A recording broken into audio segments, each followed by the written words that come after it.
Master Jet, last week may 1,000 na ako nakita na proceeds. Ngayon, nag-0 ulit. Why? Okay. So, ito na nga po ay nabanggit natin before. No? So, muli po nating balikan. Baka po hindi po din napanood yung previous video and for the benefit na rin ng mga bagong followers natin.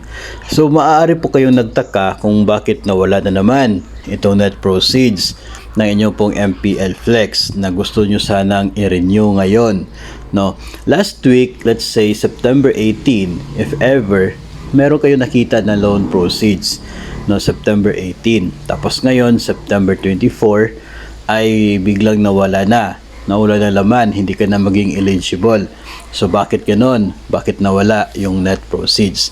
So, ang nagmatter po dyan is yung petsa ng inyo pong pag-check doon sa inyo pong eligibility.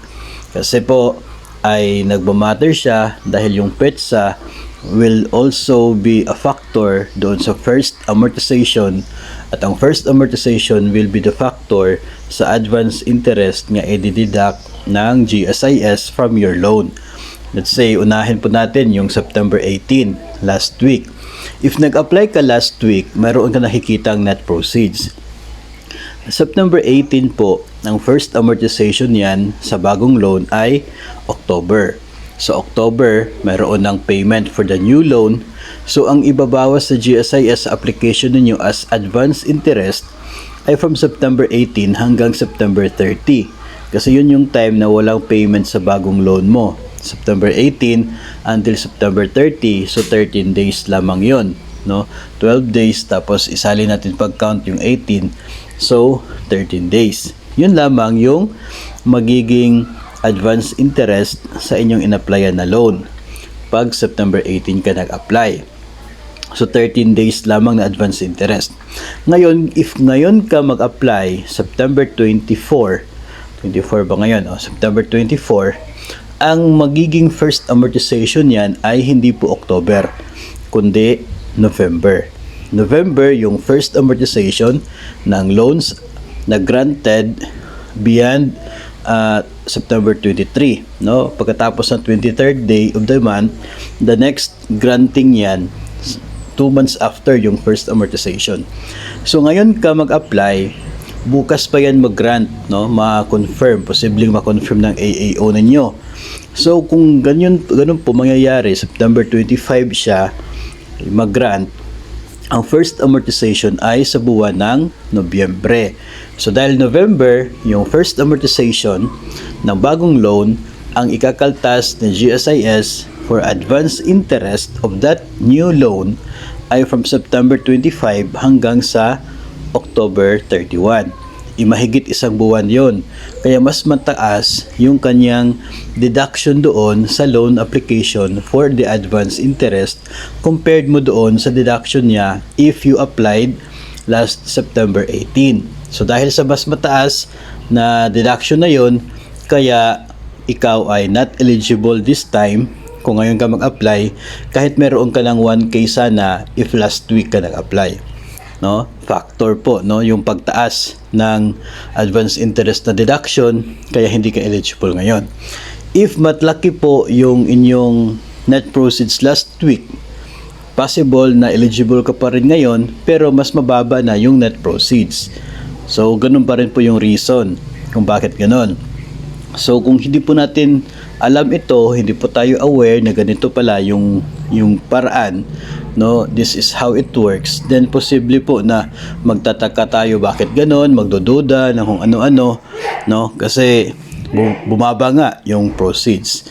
So at least alam natin na ganon pala yung terms and conditions ng loan, at ganon pala yung paraan niya para maintindihan natin kung bakit lumiit yung net proceeds or bakit nawala yung net proceeds. Ngayon, kung tatanungin niyo ako,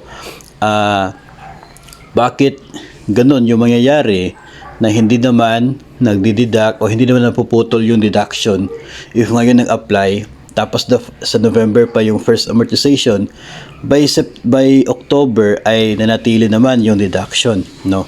So yung October and yung September na deduction, once they are remitted, no, doon po yun papasok as payment na rin sa bagong loan application ninyo, sa bagong loan. Kahit November yung kanyang first na normal na amortization, yung deduction sa old loan for September and October ay magiging part ng payment doon sa bagong loan. So magiging advance payment siya in favor of the borrower. No? So advantage din siya sa part ng borrower dahil masisiguro mo na hindi ka talaga magkakaroon ng arrears sa loan na yon kasi nga meron kang advance payment na nangyayari. No? Kung ikukumpara mo yung ideal na balanse compared doon sa kanyang actual, kapag papasok yung payments doon sa 2 buwan, ay wala ka talaga maging arrears. Ngayon, wala kasing assurance si GSIS na mananatili o magpapatuloy yung deduction. Kasi si GSIS ay walang hawak doon sa gumagawa ng sahod. Okay? So, kaya nga siya binibigay doon as advance payment na lang para masiguro na talagang mayroong payment na mangyayari sa isang loan. No? So, ganyan po yung proseso, ganyan po yung terms and conditions ng loan. Hindi lamang po ito for MPL, no, kundi maging doon na rin sa ibang mga uri ng loans ng GSIS. No? So, yun po ang isang reason kung bakit nawala itong 1,000 na supposedly net proceeds sana ng ating sender if ever nag-apply siya ng kanya pong MPL last week, pero nawala nung nag-apply siya ngayon. So, sana po ay nabigyan natin ng sagot, no, itong tanong concern na ito, and even to those na mayroon pong similar na situation na napapansin doon po sa kanilang net proceeds sa kanilang GSIS loan applications.